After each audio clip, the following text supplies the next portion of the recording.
In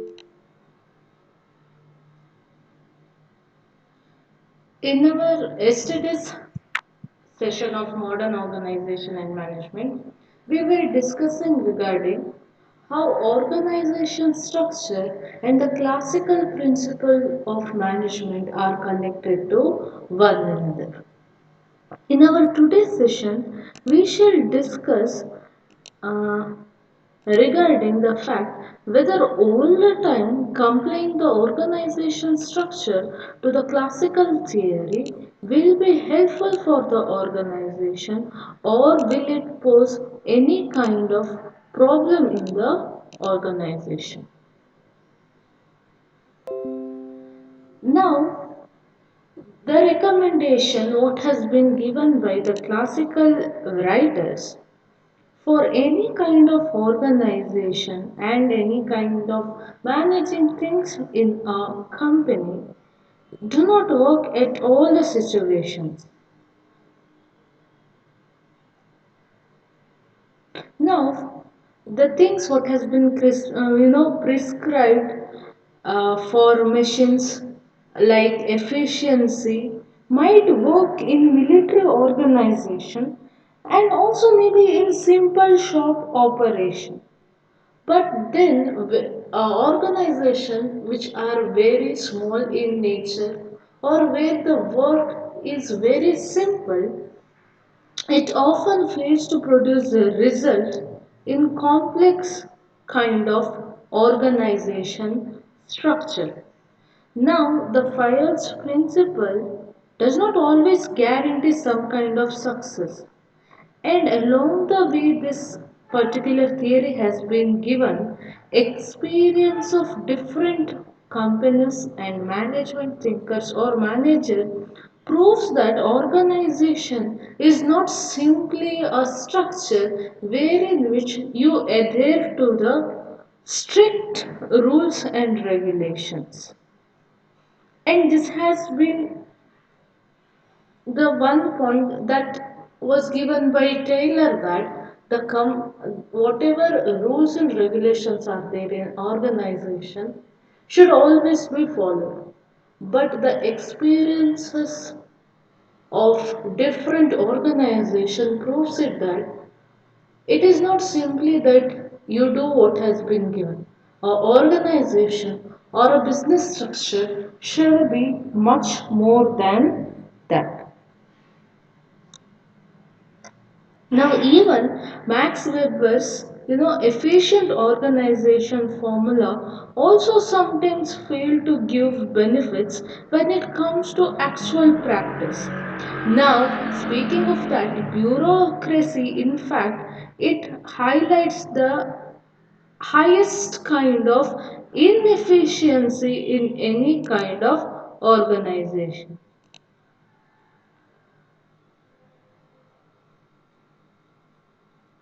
Now, not only is such problems, there can be further more problems which might arise due to few of the inefficiency organization. Now we can point out it in two different sources. The first one is where there is bottom up authority and the other one is open system theory or the modern view of organization structure. Now, speaking about the first one, that is bottom up theory, the classical theorists or classical management thinkers they were of the opinion that authority should flow from top to bottom and there should be an uninterrupted flow of authority and also responsibility. Now owners also prefer to take their authority over those who are cut off by distance and through this source much to the much against the wishes of those who are working in the lower level of organization. And there is one management thinker uh, Chester I. Burnham. Instead he described that organizations should be cooperative system. Now he felt that a leader's authority will always be decided by the willingness of his subordinates to follow his commands. And Burnet's acceptance theory was the one theory which opened the door for a very new set of ideas and thinking, wherein there was upward communication and also a place for informal communication that is based on friendship rather than work roots.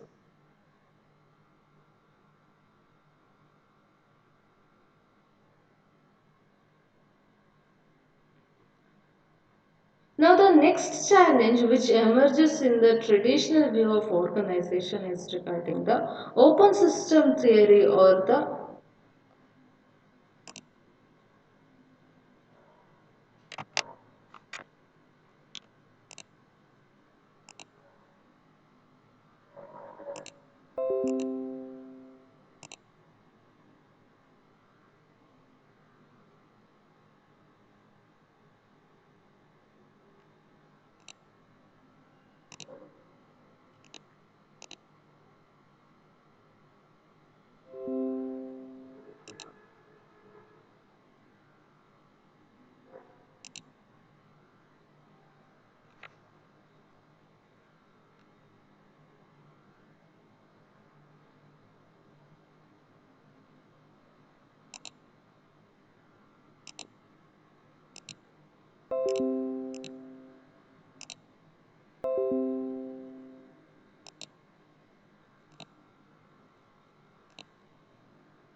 okay.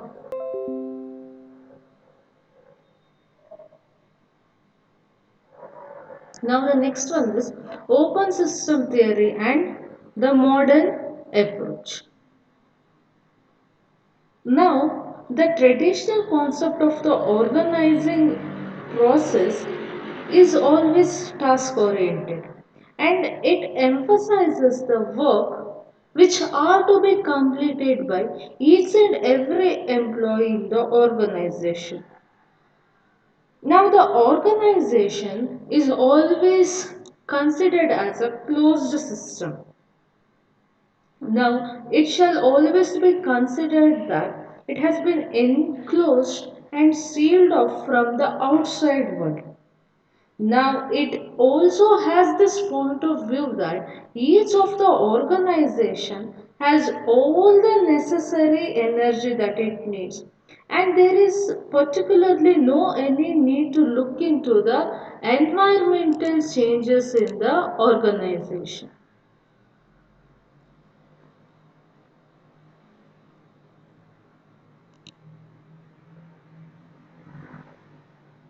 Now, the environment, it is assumed that it shall be always stable. Now, it is also considered that the environment in which the business is being done is also predictable and it will not bring any kind of problem for the organization. And also that the essential objective of management should be to provide a sound organization structure that can, promise that there shall be goal accomplishment efficiently and effectively. Now, to make all these things happen true, it also asks the managers must always try to find out different ways for increasing, internal efficiency. And the task should be made as simple as possible by even ignoring factors that increases uncertainty. And also speaking about the people, it tells that people in organization are always considered as the instruments in the production process. Now, considering these particular things, or consider recognizing these inadequacy that is there in the internal approach, one of the management thinker called as Thompson, he suggested the open system rule. Now, in order to develop an accurate or a good picture of organization life. Now, as we have discussed in our previous classes, the open system, it always considers the environment as the most integral part of the organization's reality.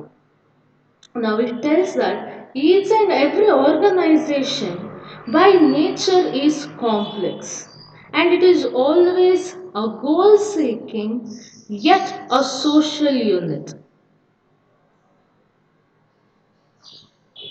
Now, it also tells that a organization, it should not only do the task of accomplishing goods, but they must also adapt and shape the external environment.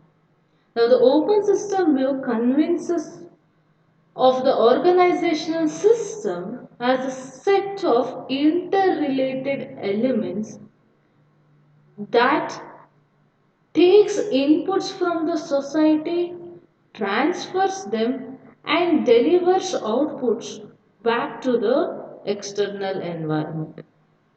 And therefore, an organization is always considered as a social system which is a whole system or which is composed of a number of subsystems and all of which shall be interdependent and also independent in nature. Now it is an open and dynamic having inputs, outputs, operations and also feedback.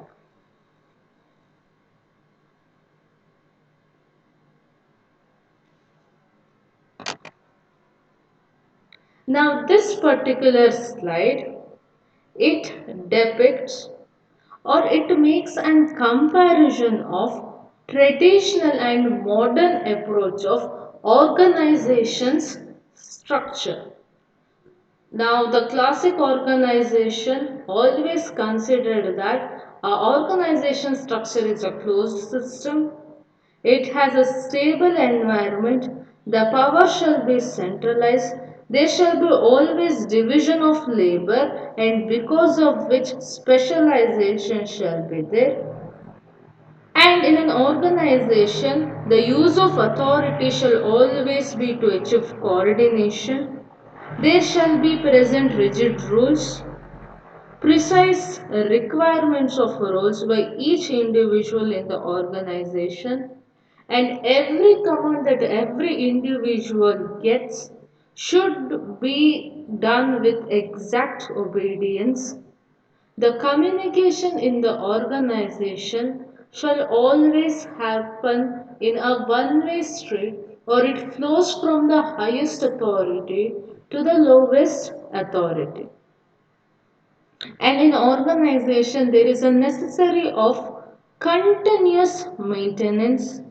The control shall be very rigid and it shall always emphasize on the positions to achieve goals.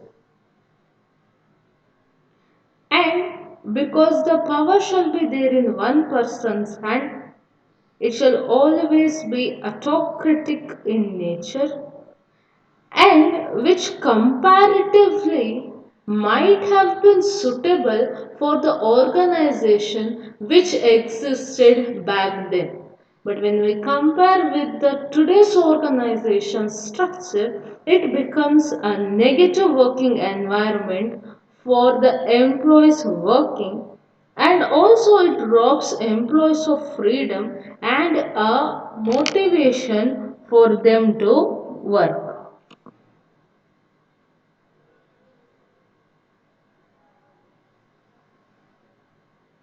Now, regarding modern organization, it tells that it is an open system, it is also flexible in nature, and it is dynamic environment which is ever changing.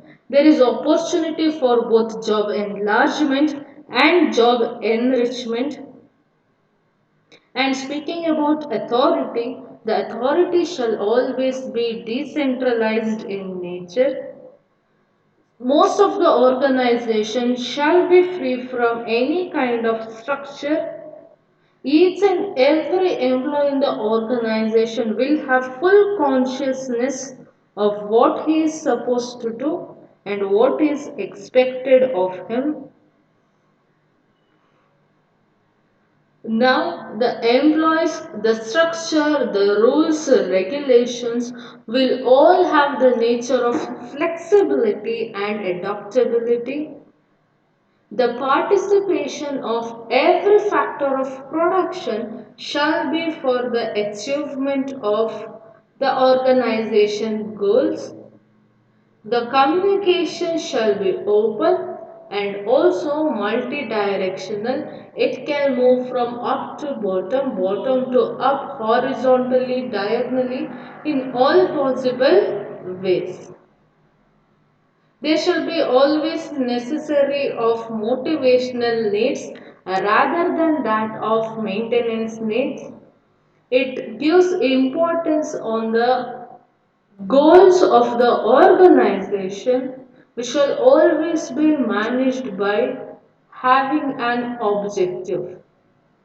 Now, the participation of the employees will be democratic in nature, and because of all this characteristic, a modern organization structure will always give positive work environment. Now it provides supportive of the feelings for the employees. It does also consider the beliefs and the values of the people who are working in the organization. Now, these are the two point of view that you had to understand regarding organization structure.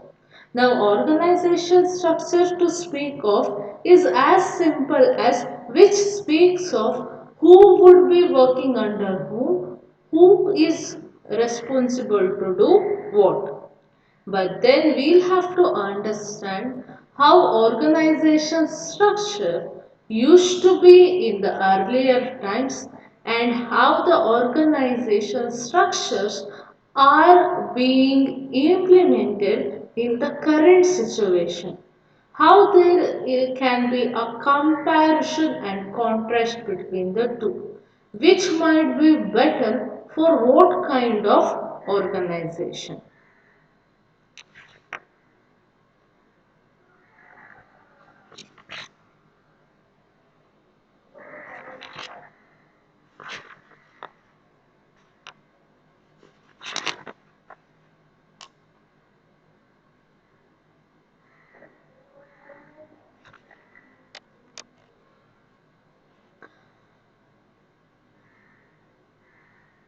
Now the next one is regarding the contingency theory and how is it connected to the organization structure.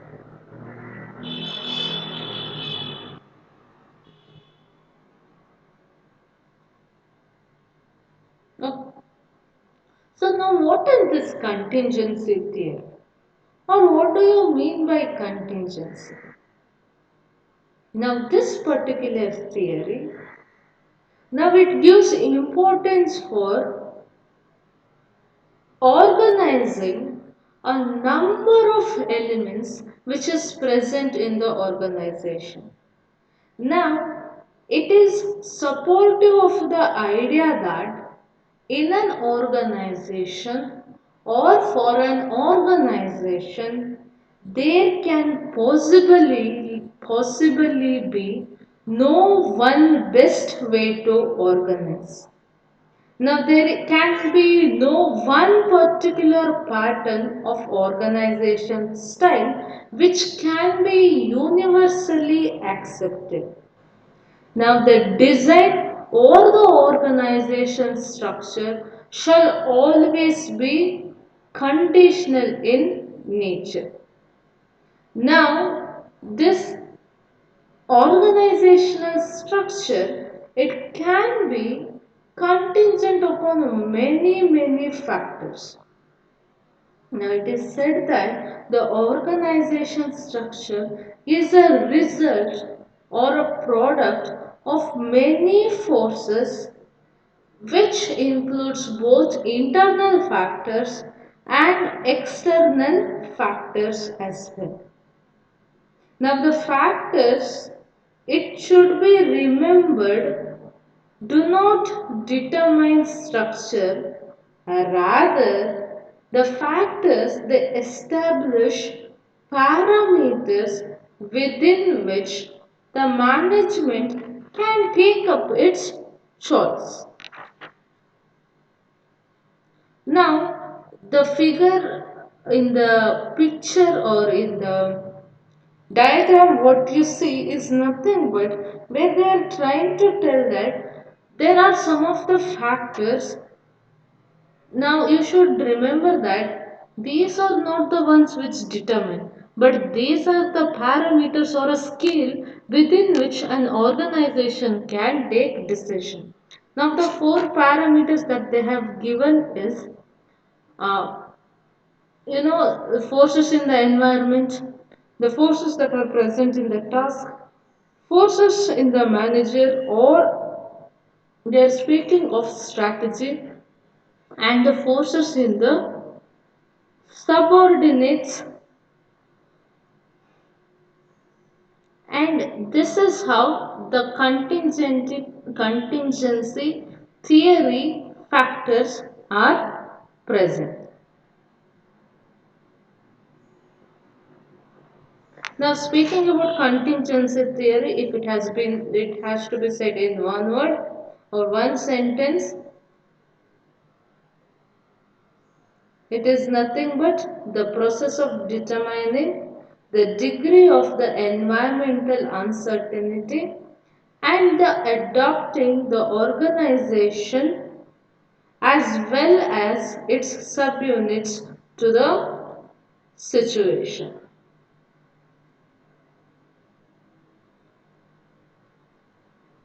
Now, the organization structure is nothing but the way in which an organization's activities are divided, organized, and coordinated.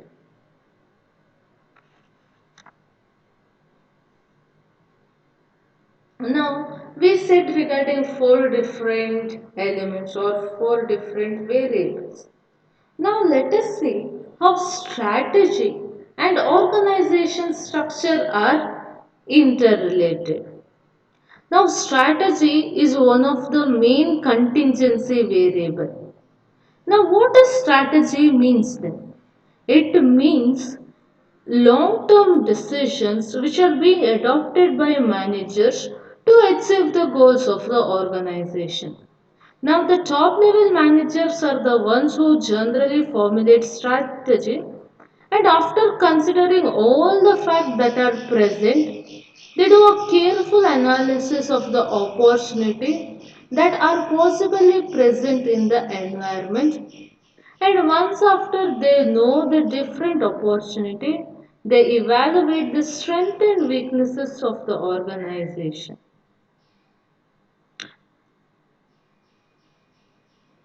Now it is managers who decide and they start what industry the organization is going to enter into. Now, how shall the organization compete with others? Now, where shall the organization be located? Now, what kind of the organization will it be? Who shall be the top managers and who are the people who will directly influence the organization structure? Now, in this theory given by Alfred Chandler, he has clearly shown the close relationship between the strategy which any kind of business organization adopts and the structure of its organization.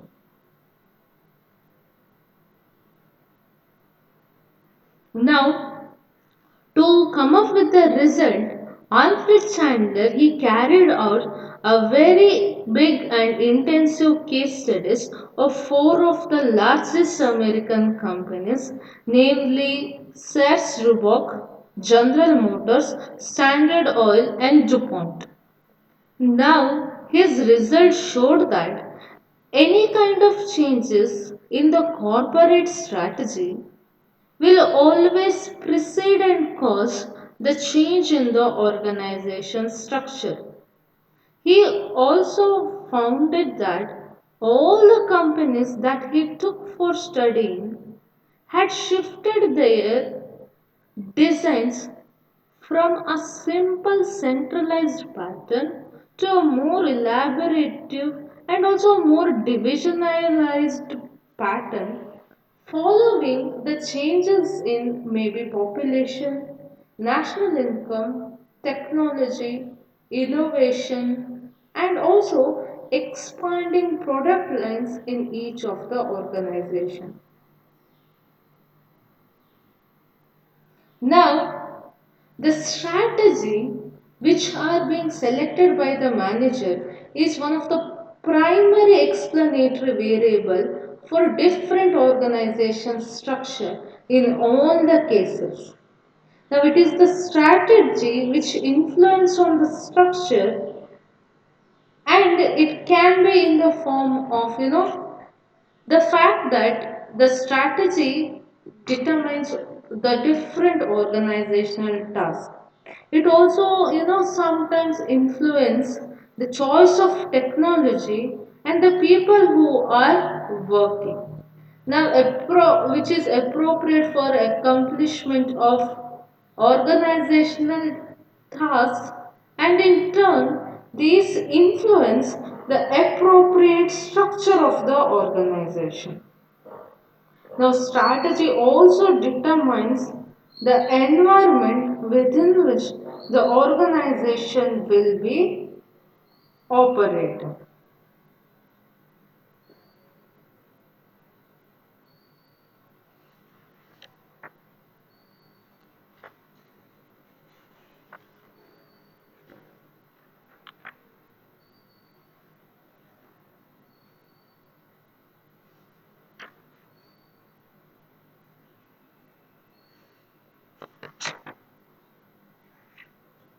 The next factor is regarding the size and the structure. Now,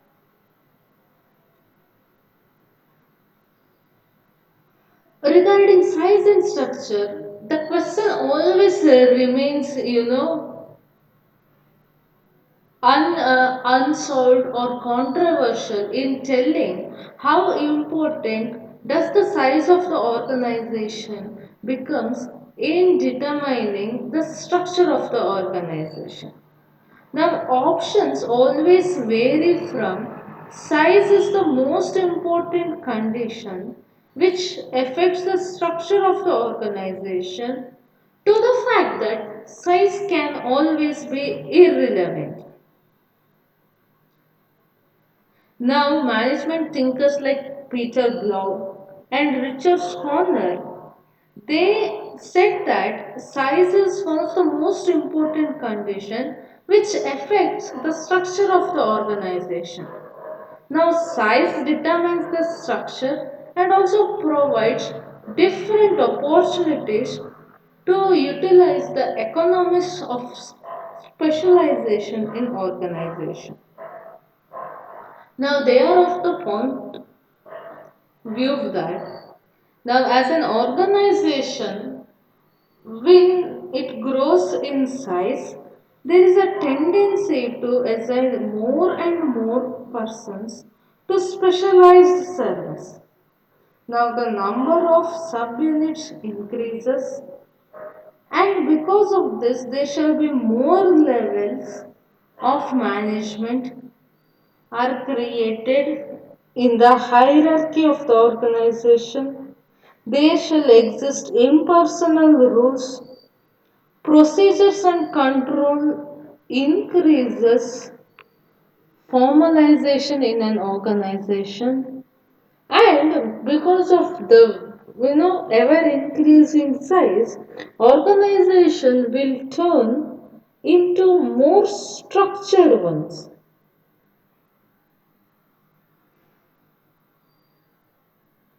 Now, to speak about formalization, formalization is nothing but where you maintain the written documents regarding rule books, policies, procedures, or job descriptions. Now, it shall be used to direct and control the employees.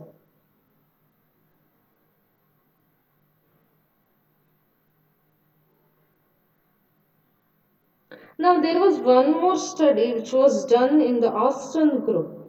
Now, it also found that the increased size of organization promotes greater specialization and formalization.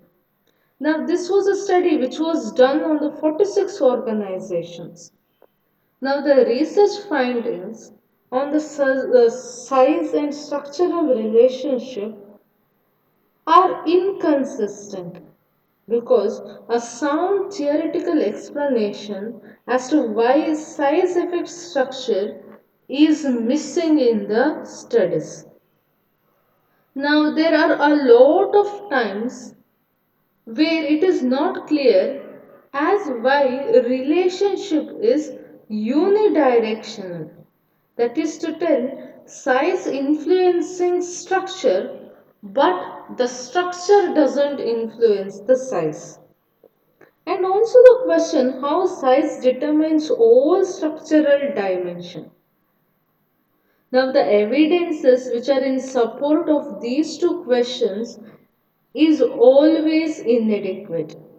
And as a result, it is difficult to ascertain whether size causes structure or is it that structure is the one which is causing the size of the organization. Now, to make this confusion, more worse, theorists or these management thinkers, they have even employed different measurement criteria for determining the size of the organization. Now, practically, if we see in an organization, very little attention is always paid to defining the size. Now, some people measure size in terms of the amount of the assets that the organization has. Some might do in sales revenue, and there are different other criteria. Now, whereas other measure size in terms of maybe people at a location.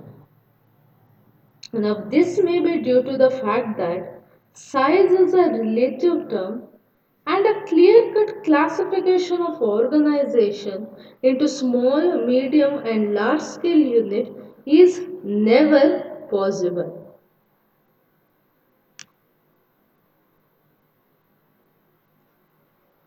Now, the effects of size, it do not or it cannot be seen as the one which includes all. Now, to justify this, Jackson and Morgan they said that taken as a whole, size may be the most important contextual variable in predicting some dimensions of structure, but it is difficult to conclude that It dictates all of an organization's structure.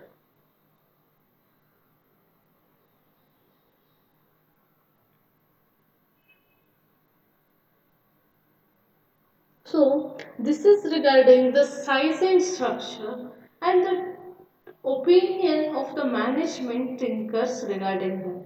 What you can remember is how they have said that size and structure is a one way, wherein size sometimes can influence the structure of the organization, but structure never influence the size of the people. And there are people who determine the size of the organization in a different way. Some might be do it on the value of the sales.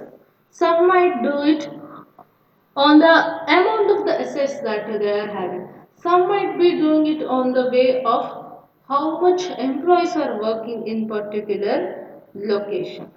So there are two different, thought of schools where some people tell that size or number of employees working in an organization definitely determines how the organization structure should be. And the other sort of the point of view is that the size of the organization is irrelevant to decide the organizational structure.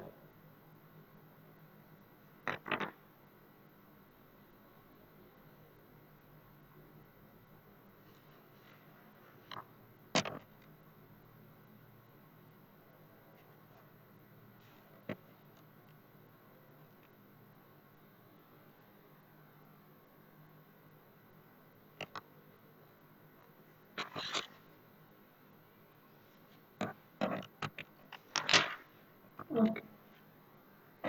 Now, the third one here is technology and structure.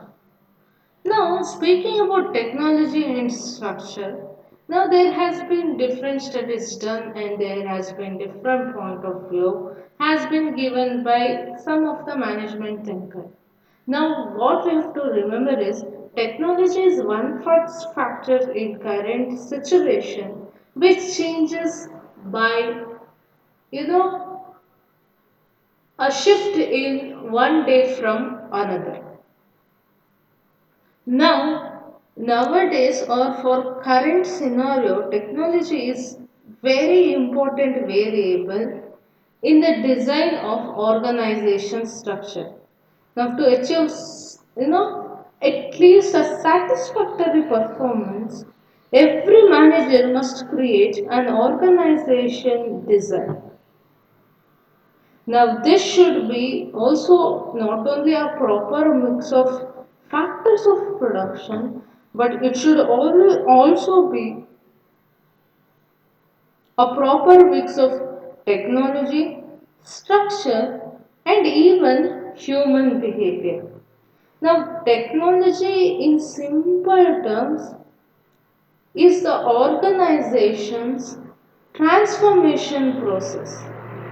Now, technology is nothing but the combination of skills, equipment, and the relevant technical knowledge which are necessary to achieve the desired transformation or result using material, people, and the information. Now, technology will always look into the fact that how the inputs can be transferred into output. Now, in simple words, it is the application of knowledge to actual performance. So, in understanding the technology and structure, it is better that we discuss if the three of the studies and the point of view of two of the management thinkers. The three studies are the Woodward studies, the Aston studies, and the National study. And the two management thinkers are Charles Sparrow and J.D. Thompson.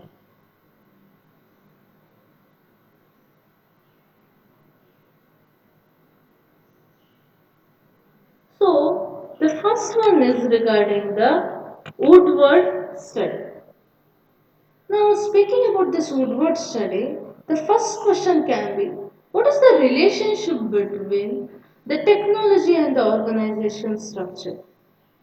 Now, the one of the very first attempt to view the organization structure from the perspective of the technology was made by John Odone. It is Joan Odone. Now, this particular study, it was started during 1950s, but the reanalysis of the study was continued in the later part of 1960s. Now, Woodward and her colleagues, they studied 100 manufacturing units in the south of the England. Now all the selected firm, they had covered different types of production, and the organization size, it ranged from few people, more than 250 employees, to some of the organization having 1000 employees. Now the main aim of the study was to find out how the management principle were being used in Britain. And also, it was conducted with the aim to establish whether any optimum structure form that might lead to organizational effectiveness. Now, Woodward, she collected data on various structural characteristics like span of control, different level of management, and as such, and also management style, the type of manufacturing process, and also even the commercial success of the firm. Now, initially or in the beginning, Woodward could not find any common application of managerial principles. Now, she found out that the firms are varied widely on different things like span of control or the number of levels. Now, any of her effort to link the structural difference among the firm with the effectiveness proved to be failing. Now, by accident or almost accidentally, what Woodward did was she categorized the companies according to the technical complexity. Now, other elements she had taken initially, but later on, accidentally, she divided it on the basis of the complexity of technology in the manufacturing the process. Now, because of this, the firms were classified into three different group units, like on the basis of groups, unit, masses, and process production. The first one is unit production, the second one is mass production, and the third one is process production. Now, when she grouped it to unit production, she refers to custom made products to which meets the specific needs of the customer, which is not highly mechanized. And when she speaks of mass production, now these firms are characterized by production of, large batches on assembly line along production runs of, standard products like maybe refrigerator, automobiles, and such other products. Then she categorized on the basis of process production. Now it should be long and continuous and runs heavily on the machines. It shall be automated. It shall be standardized also. Now it shall be a repetitive production in nature, like maybe oil, chemicals, or any other such things. Now, when Woodward accidentally classified it on the basis of technology that was used in manufacturing process, she found that there were some definite relationship between structure, technical demand and effectiveness. Now, what result she found was there was no one best way to organize manufacturing firms. That firms employing mass production technology was always characterized by mechanistic organization structures. The firms which employ, unit and production technologies and process technologies were characterized by organic structure.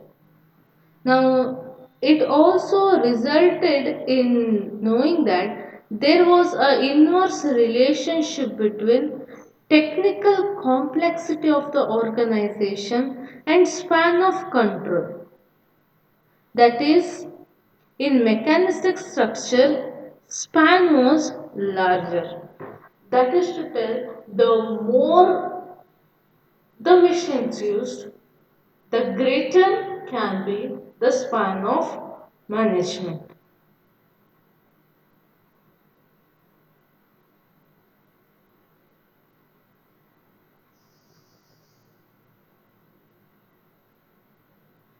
Now, this particular study of Woodward also found the fact that the effectiveness of firm was related to the fit between technology and structure.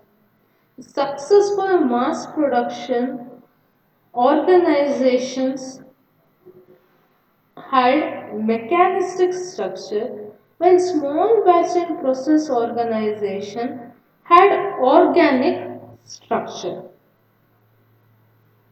Now, even though the study of Woodward found all these important facts, it could not by any means develop a tightly scaled argument for the technological imperative. Now, this particular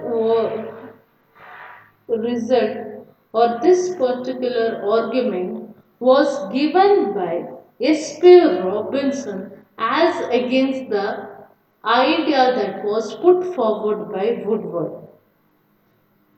Now, on the basis of what he has said, Robinson has listed some of the limitations of the Woodward studies. Now he tells that the measurement of technology is unreliable in the organization. Now the data collected through personal interviews and subjective interpretation, they suffer from interpretational bias. And one of the major limitation of Woodward perspective on technology was its manufacturing ways. Now, this was the first idea or this was the first study which was conducted to see if there was any kind of relationship or any kind of link that existed between the technology that is being implemented in the organization and the organization structure, or which tells whether technology can influence the structure of the organization.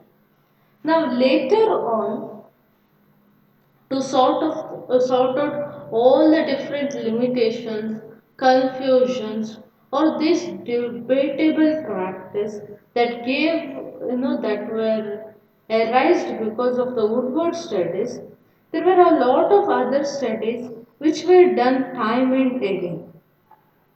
Now, once after Woodward studies, the next study which is worth debating is the Aston studies, or it was a study which was done in the Aston group of companies. Now, this particular study, it tried to answer the question regarding the fact to what extent the technology can decide the structural form of the organization. Now, to understand this, those who conducted the study, the first thing they did was they developed a scale.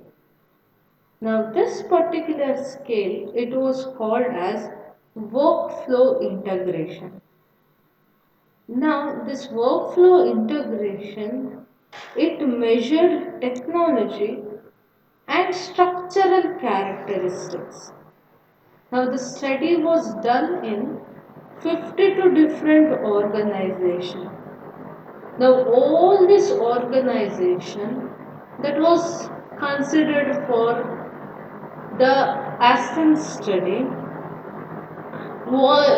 these companies were larger in size than those companies which was taken in the Woodward study sample.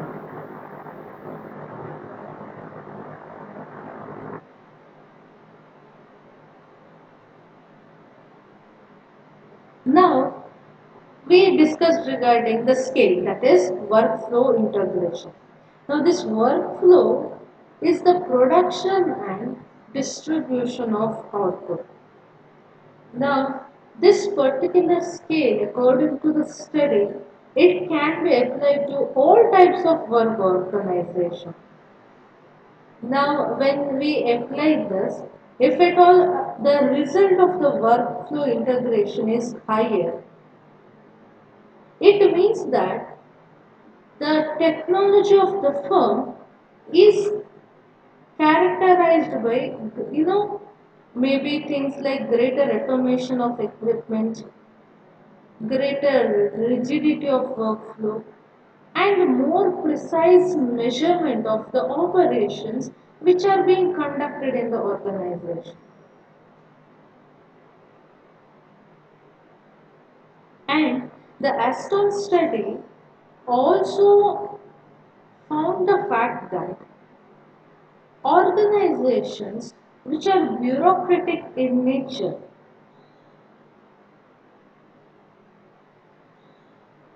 can increase the you know workflow integration workflow integration higher in score.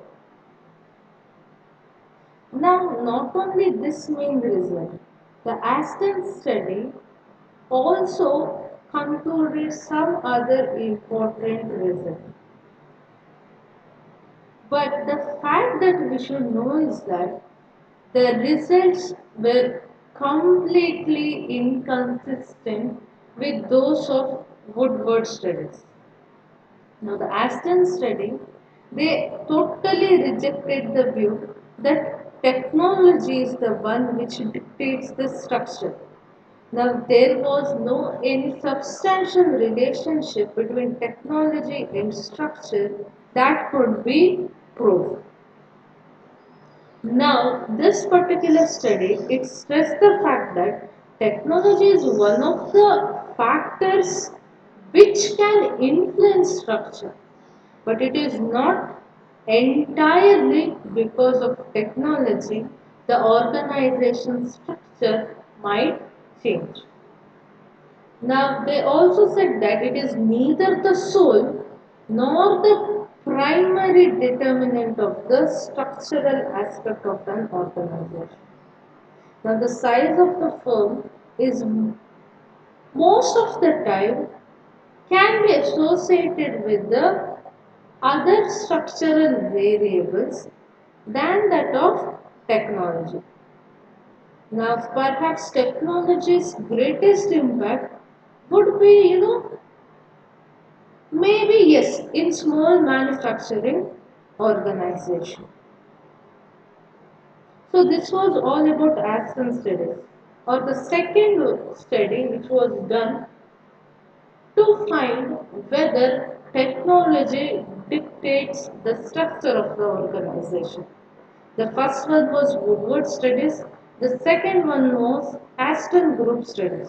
Now both are contrasting from their point of view.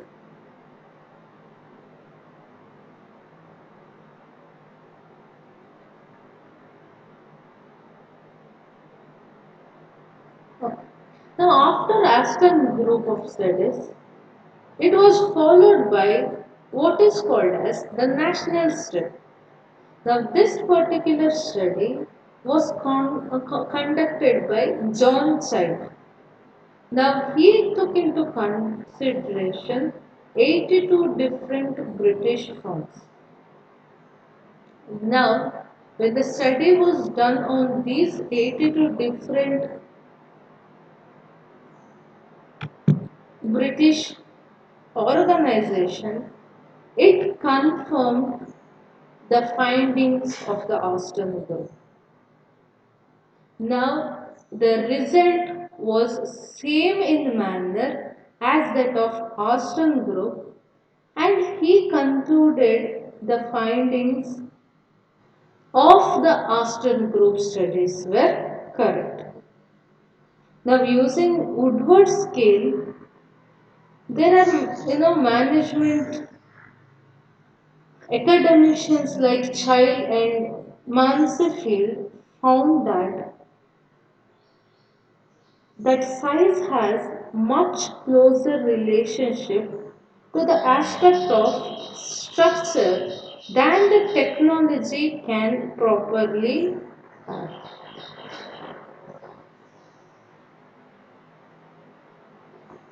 Now, under this national study, even Peter Blow and some of his associates, they also did a study where they compared technology and size to several structure variables in different diverse cross section of 110 manufacturing firms of New Jersey.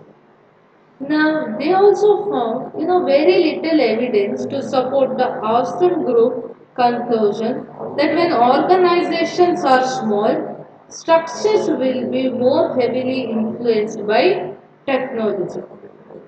Now, advances in production technology do not have linear but curvilinear relationship which various aspects of plant structure.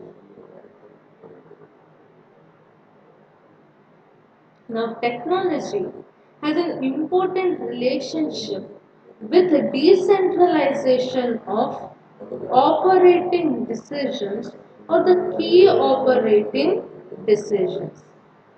Now, with increased mechanization, the key production and marketing decisions will be made at corporate headquarters.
The third study in the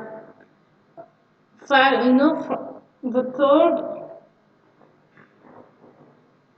this third study is Charles Perrow's study, where they wanted to find whether there is any kind of relation that existed between technology and that of organization structure.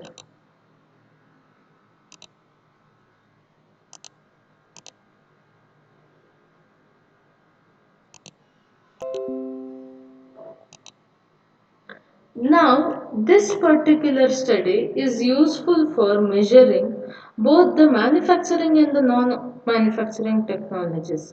Now, he tried to operationalize technology in a very general way. In fact, Perot, he proposed a knowledge-based technology rather than a production-based technology. Now, in doing his study, Perot outlined two dimensions of technology which could be more relatable for organization structure. That is task variety, and the other one is problem analyzability. Now, if we have to understand task variety, it is nothing but is number of expectations in the work. That is to tell, if a job has a great deal of variety, a large number of expectations can be expected. And the second one was problem analyzability. Now it is concerned with the search behavior of the person trying to solve a problem where the work can be analyzed properly. Now participants can follow a standard and mechanical procedure to solve problems. Now, whenever there exists any kind of unanalyzable task, it usually brings problems that can be solved not by any kind of standard procedure, but it can be most of the time solved by the experience, wisdom, maybe even intuition and the judgment of the one who has to take decision. Now, by considering all these different dimensions of technology, Pero came up with what is called as fourfold classification of organization, wherein he differentiated the organization into four different kinds, where it was divided the first one as routine, the second one as craft, the third one as engineering, and the fourth one as non-routine.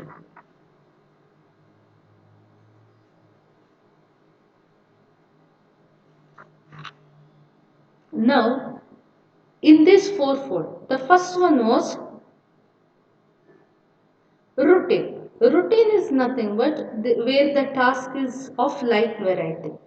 There shall be few expectation, and such organizations are easy to analyze, and even the problems could be easily found.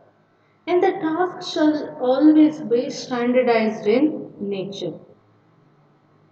Now the second fold was regarding the craft. Now, such organization, it dealt with relatively difficult problems, such as maybe the steel manufacturing units or the automobile manufacturing unit.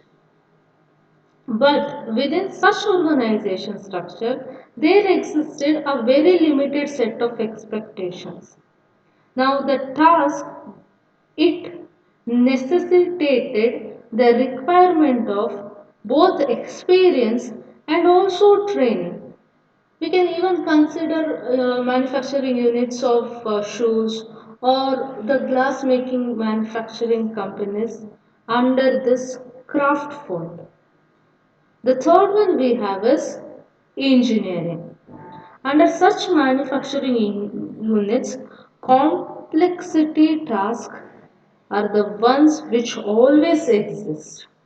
There shall always be a large number of expectations, but it can be handled by different standardized formulas and also by using systematic procedures.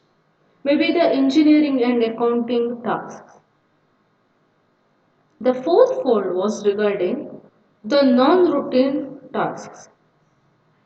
Now here the task variety is very high, and also the fact that it is very much difficult to analyze problem. Now, the best example which can be given for non-routine organization is maybe of the research work or the aeros operation engineering or even the strategic planning. Now, this was the fourfold classification of organization by Pero. Now, once after concluding the study, Pero he argued that now the firms in each of the four categories that he had made, they had to face different problems, and most had to take into consideration different technologies and different kind of organization structure which was different from one company to another, maybe within the same fold or maybe outside of the each particular fold the organization was in. Now, therein, even the task variety was low and problems can be analyzed easily. Now, firms will use routine technology and resort to bureaucratic structures. Now, thus, firm will try to maximize the congruence between their technology and their structure. Now, one of the main study that can be discussed for deciding the technology and structure is the study of J.D. Thomson. Now, in the last four studies that we discussed, now there are some of the studies which said the technology is a very important factor in deciding the organization structure. The other said it is a one-way moving vehicle. But J.D. Thomson, he concluded the fact that technology is the major or the most determinant of structure. Now, it also decides the selection of strategy for reducing uncertainty. Now, Thomson, he proposed three different types of technologies which were based upon task interdependence, that is pooled interdependence, sequential interdependence, and reciprocal interdependence.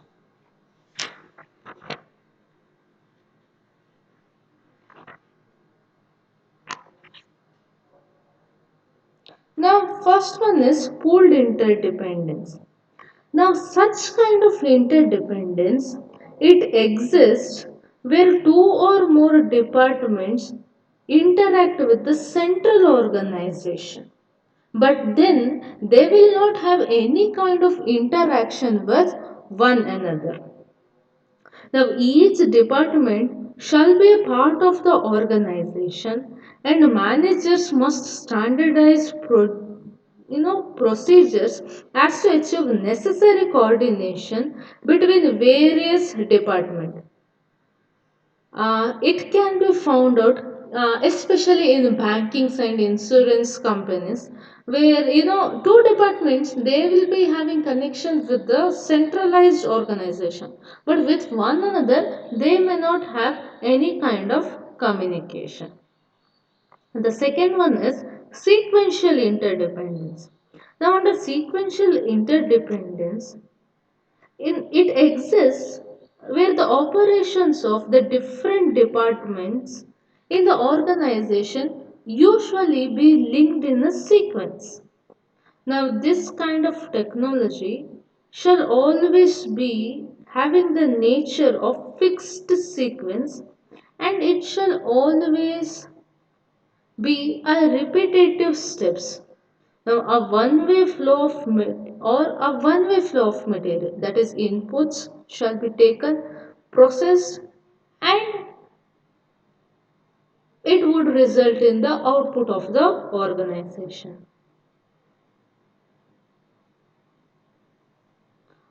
Now, this is when it comes to process. But in sequential interdependence, what usually can happen is the output of one unit becomes the input for the another unit, but it shall be in a sequential way. That is to tell, if the if we can take into consideration unit A and unit B, wherein which we can tell the output of unit A becomes the output of unit B. And under sequential interdependence, it means that if unit B has to start working, then the unit A has to already reach the point of its result. Without the output of unit A, unit B cannot have any kind of input. Now, coordinating such long linked units always demands careful planning by the manager. Now, it may be necessary even to promote day to day communication among plants so as to identify some trouble spots and prevent interdepartmental conflicts in the organization.